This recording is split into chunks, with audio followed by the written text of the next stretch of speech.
Assalamu alaikum wa rahmatullahi wa barakatuhu, mes très chers frères, mes très chères sœurs. Nous savons tous qu'Allah subhanahu wa ta'ala nous a créés pour nous éprouver. Si vous voulez savoir le sujet de cette épreuve et surtout comment réussir cette épreuve, restez avec nous, car dans l'explication du deuxième verset de Surat al-Mulk, on répond à cette question, Inch'Allah. Mon plus gros challenge lors de la préparation de ce cours a été de le résumer en un quart d'heure, car vraiment ce verset il contient tellement de trésors et tellement de bénéfices qu'il y a beaucoup de choses à dire. On attaque tout de suite avec la révision du premier verset où Allah subhanahu wa ta'ala nous dit Tabarakalladhi biyadihi al-mulk wa huwa ala kulli shay'in qadir. On avait dit que Tabarakallah, ça voulait dire donc béni soit Allah. Et on avait vu que la bénédiction, quand on parle d'Allah subhanahu wa ta'ala, Allah il est béni dans son essence, c'est-à-dire qu'il est pur et exempt de tout défaut. Il est également béni dans ses noms et ses attributs. Pareil, ses attributs sont purs et exempts de tout défaut et ils sont abondants. Et nous avons vu qu'il est béni également dans ses actes et dans ses œuvres. Tout ce qu'il fait, Allah subhanahu wa ta'ala, il y a la bénédiction. Nous avons parlé également de l'attribut de la main. Allah subhanahu wa ta'ala nous dit dans ce verset qu'il a une main et dans d'autres versets qu'il a deux mains. Donc le musulman doit affirmer qu'Allah subhanahu wa ta'ala possède deux mains sans chercher à les imaginer ou à les comparer ou à les faire ressembler aux mains de ses créatures et sans poser la question du comment sont-elles. Et on a vu également toute la question et le concept de la possession. Allah subhanahu wa ta'ala est le seul souverain, c'est lui qui possède tout et qui a la réelle possession de ce monde. Vous pouvez cliquer en haut à droite pour revenir sur le premier cours qui parle de ça. Allah subhanahu wa ta'ala va par le deuxième verset nous détailler sa toute-puissance, car il va nous détailler sa création et il va commencer par la vie et la mort, ou plutôt la mort et la vie. Allah subhanahu wa ta'ala nous dit Alladhi khalaqal mawta wal hayata liyabluwakum ayyukum ahsanu amala wa huwal azizul ghafour. Celui qui a créé la mort et la vie afin de vous éprouver et de savoir qui de vous est le meilleur en œuvre, et c'est lui le puissant, le pardonneur. Celui qui a créé la mort et la vie afin de vous éprouver et de savoir qui de vous est le meilleur en œuvre, et c'est lui le puissant, le pardonneur. C'est parti pour l'explication. Je vais aller vite pour ne pas perdre de temps. Donc, Alladhi, ça veut dire celui ou qui. Et ça fait référence à Allah subhanahu wa ta'ala dans ce verset. Khalaqa yakhluqu ukhluq, c'est la création. Celui qui a créé. Et on sait tous, c'est Allah subhanahu wa ta'ala qui crée. Et dans le mot de création, il y a la création à partir du néant, de rien du tout. Al-maut, donc alif lam al plus maut, qui est la mort et le néant. Et là, on va approfondir un peu plus l'explication. Et al-hayat, alif lam, pareil, al et hayat, qui est la vie. Donc, premièrement, on va dire qu'est-ce que c'est la mort et qu'est-ce que c'est la vie dans le concept coranique. Et deuxièmement, pourquoi Allah subhanahu wa ta'ala a fait précéder le mot mort avant le mot vie, alors qu'on se dit qu'Allah subhanahu wa ta'ala a créé la vie avant de créer la mort. Donc, deux réponses à cette question. La première réponse, c'est que quand on revient à la définition de la mort, dans un concept islamique, c'est la séparation de l'âme et du corps. Et la vie, c'est l'inverse, c'est la rencontre de l'âme et du corps. Donc les savants ils nous disent que l'embryon qui est dans le ventre de sa mère reçoit l'âme au bout du 4e mois, comme le dit le prophète sallallahu alayhi wa sallam. L'ange lui insuffle l'âme au bout du 4e mois. Donc cet embryon de 0 à 4 mois, il est comme mort, parce qu'il n'y a pas eu encore cette rencontre de l'âme et du corps. Voilà la première explication. Donc c'est pour ça qu'Allah il a créé la mort. Il a créé cet embryon sans âme. Ensuite, la vie, quand l'âme a été insufflée. Et ensuite, quand la personne naît.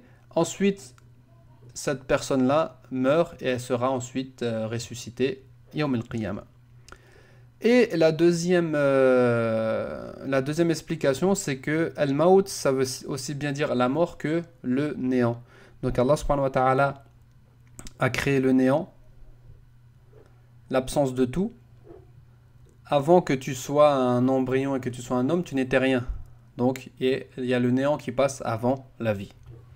Et ceci encore plus, ces deux concepts sont encore plus flagrants dans le verset suivant où Allah subhanahu wa ta'ala nous dit كيف تكفرون بالله وكنتم أمواتا ثم فأحياكم ثم يميتكم ثم يحييكم ثم إليه ترجعون. Donc Allah subhanahu wa ta'ala nous dit comment pouvez-vous renier Allah alors que vous étiez mort ou que vous étiez néant.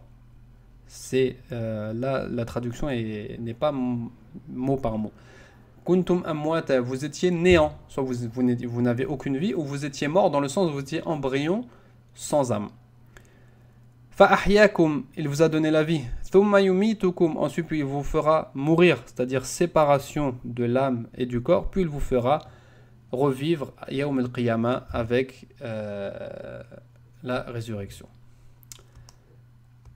Ensuite, pour un but, cette création de la mort et de la vie, elle a un but précis. Li, li devant un verbe, c'est-à-dire pour, afin de. Yabluwakum, afin de vous éprouver. Ayyukum, donc lequel d'entre vous, ayyu plus kum, ahsanu amala, donc est le meilleur en œuvre. Ahsan, donc ça veut dire le plus mieux, comme akbar, le plus grand, ajmal, le plus beau, atwal, le plus long, etc. Aqdam, le plus vieux. Donc ahsan, ça veut dire le plus mieux, donc le meilleur et en œuvre. Qui œuvre le mieux. Donc dans ce verset, Allah subhanahu wa ta'ala, il nous dit que c'est lui qui a créé la vie et la mort, afin de nous éprouver. Donc il nous donne le but de cette création et il nous donne le sujet de cette épreuve qui est de nous éprouver pour savoir qui est le meilleur en œuvre.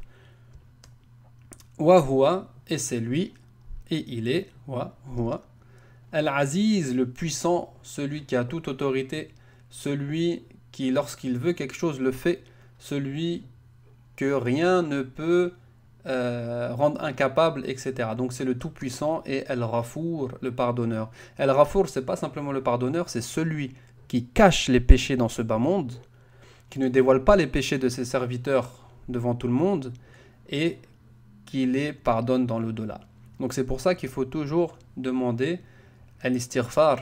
On demande la pardon, on demande al-ghufran. Pourquoi? Parce que dans al-istighfar, il y a le fait d'être caché, ne pas être dévoilé dans ce bas monde et d'être pardonné dans l'au-delà.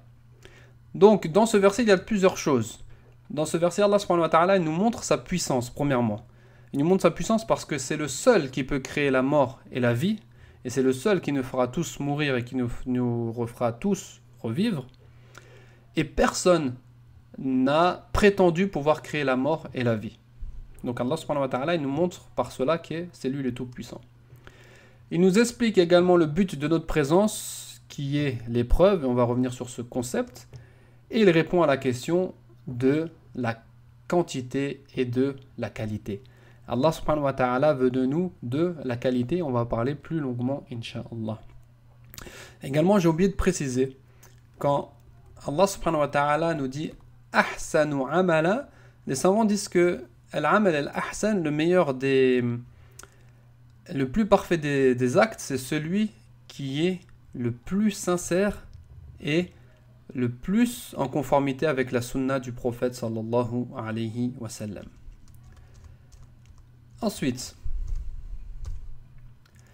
il y a donc dans ce verset le concept de l'épreuve, qui est un concept coranique. On va revenir sur plusieurs versets. Donc Allah subhanahu wa ta'ala nous dit Inna khalaqna al-insana min nutfatin amshajin nabtalih faj'alnahu sami'an basira.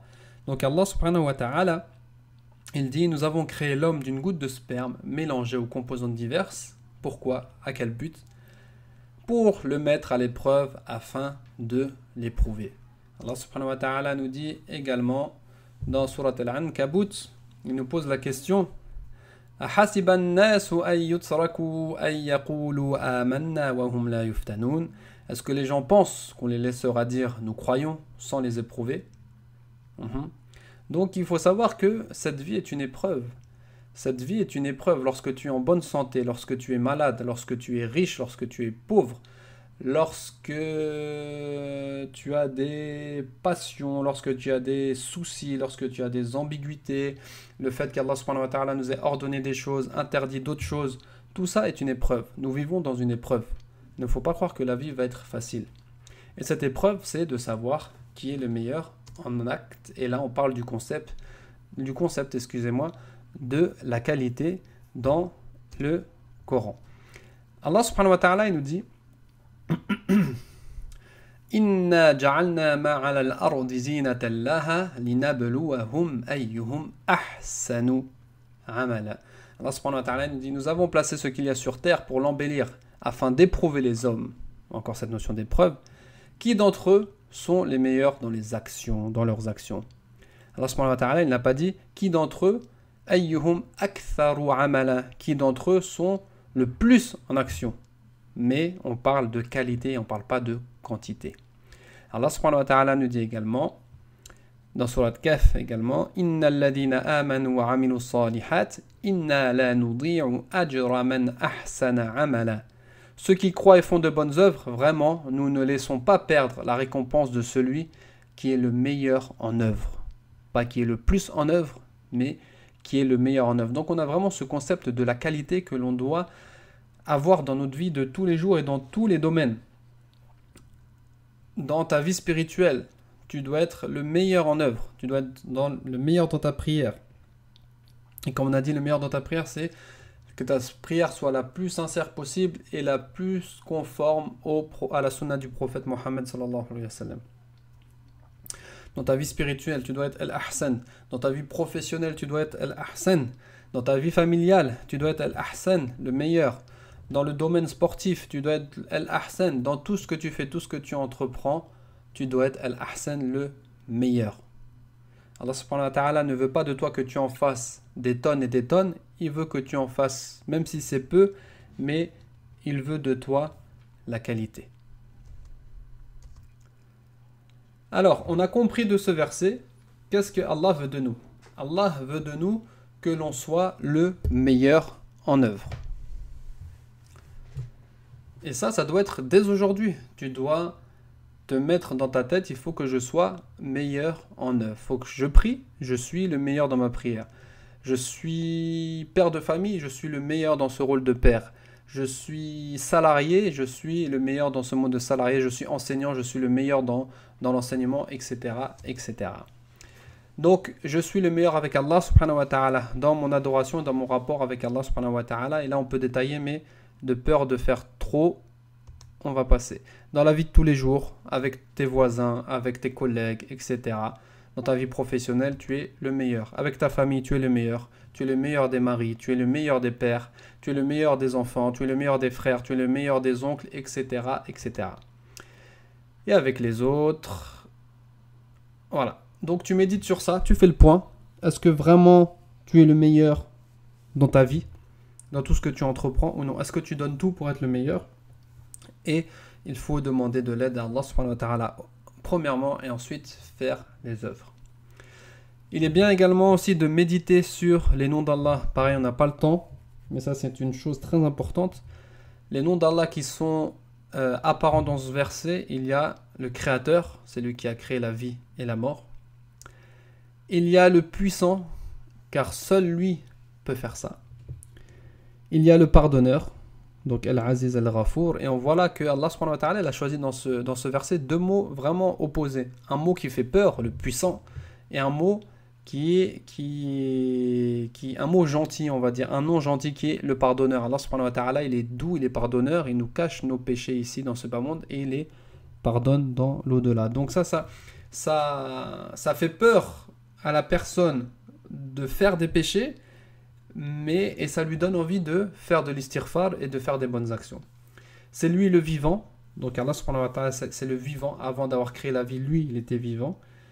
Et ce vivant, donc, il n'est pas précédé par la mort et qu'il ne sera pas succédé par la mort. Donc c'est lui le premier, il n'a rien, avant lui il n'y a rien. Et c'est lui le dernier, car après lui, il n'y a rien. Et c'est le miséricordieux, excusez-moi, parce que c'est lui, par sa miséricorde, qui a créé la mort et la vie. Mise en pratique. Alors, nous allons en venir, excusez-moi, au concret. Donc mise en pratique, c'est faire preuve d'humilité. Allah subhanahu wa ta'ala t'a donné la vie. Et il t'a donné tous ses bienfaits. Donc fais preuve d'humilité. Tout ce que tu réussis, tout ce que tu entreprends, ce n'est pas grâce à toi, mais c'est grâce à Allah subhanahu wa ta'ala. Je deviens le meilleur en actes sincères, donc je fais en sorte que mes actes soient sincères et qui suivent la sunna du prophète sallallahu alayhi wa sallam. Et ça, donc tu prends une liste et tu marques sur un papier qu'est-ce qu'il faut que je fasse pour devenir meilleur dans mon rôle de père, pour devenir meilleur dans mon rôle de salarié, devenir meilleur dans mon rôle de musulman, etc. Et je te mets une dua qui peut vraiment t'aider. Le prophète sallallahu alayhi wa sallam avait l'habitude de dire Allahumma ja'al amali khalisan sawaba. Donc il disait oh Allah, fais en sorte que mes actes, ou rends mes actes sincères, exclusivement pour toi, et sawaba en conformité avec la sunna du prophète sallallahu alayhi wa sallam. Allahumma ja'al amali khalisan sawaba. Remercier Allah subhanahu wa ta'ala pour le bienfait de la vie. Placer sa confiance en Allah parce que c'est lui le créateur, c'est lui qui a tout fait. C'est lui qui a créé la mort et la vie, donc on place sa confiance en Allah. Et il a le concept de miséricorde, car Allah subhanahu wa ta'ala il a créé ce monde par sa miséricorde. Et il y a le concept de la possession, c'est lui qui possède tout, même ta vie et ta mort. Et de pouvoir, car il fait tout quand il veut, subhanahu wa ta'ala. Une fois que vous avez compris le verset, il ne vous reste plus qu'à le mémoriser. Donc maintenant que vous avez compris le verset mot par mot, vous le mémorisez. Quand vous l'avez mémorisé, donc vous l'avez compris, médité, mis en pratique et mémorisé, vous l'enseignez, vous le transmettez. Vous enseignez les sens de ce verset-là et vous enseignez également les mots, le verset, vous l'enseignez en arabe pour que les gens l'apprennent. Et là, on devient khayrukum man ta'allama al-Qur'an wa 'allama. Donc le meilleur d'entre vous est celui qui a appris le Coran et l'a enseigné. Donc on va finir par l'exemple prophétique pour vous montrer que le prophète sallallahu alayhi wa sallam était le meilleur en actes. Et je fais rapide donc. Alors, Ibn Mas'ud, il disait فَأَحْسَنُ الْكَلَامِ كَلَامُ اللَّهِ وَأَحْسَنُ الْهَدِيِ هَدِي مُحَمَّدٍ sallallahu alayhi wa sallam. Donc la meilleure des paroles est la parole d'Allah et la meilleure des guidées c'est la guidée du prophète sallallahu alayhi wa sallam, car le prophète sallallahu alayhi wa sallam il était vraiment le meilleur en comportement. On a le hadith de Aïcha également qui nous dit quand elle a été questionnée sur le comportement du prophète sallallahu alayhi wa sallam, elle a dit kana ahsanan nasi khuluqan, c'était la meilleure des personnes au niveau de son comportement. Également elle nous rapporte, et ce hadith là il a été rapporté par plein de personnes, c'est-à-dire beaucoup de compagnons ont dit du prophète sallallahu alayhi wa sallam que c'était la meilleure des personnes au niveau de son comportement. Et Aïcha, et je finirai par ce hadith, lorsqu'elle décrit la prière de nuit du prophète sallallahu alayhi wa sallam, elle dit il priait 4 raka'at et ne pose pas de questions sur sa perfection, sur les perfections de ses raka'at et sur leur longueur. Ensuite, il prie encore 4 raka'at et ne posait surtout pas de questions sur leur perfection de ses raka'at et sur leur longueur. Et ensuite, il priait 3 raka'at. Donc, même le prophète sallallahu alayhi wa sallam était parfait dans son adoration avec Allah subhanahu wa ta'ala. On demande à Allah subhanahu wa ta'ala de nous faciliter le chemin pour devenir des gens parfaits dans notre adoration, dans notre adoration et dans notre vie de tous les jours. Qu'on devienne ahsan, insha'Allah. Wallahu ta'ala a'la wa a'lam. Subhanakallahumma wa bihamdik. Ashhadu an la ilaha illa ant. Astaghfiruka wa atubu ilayk.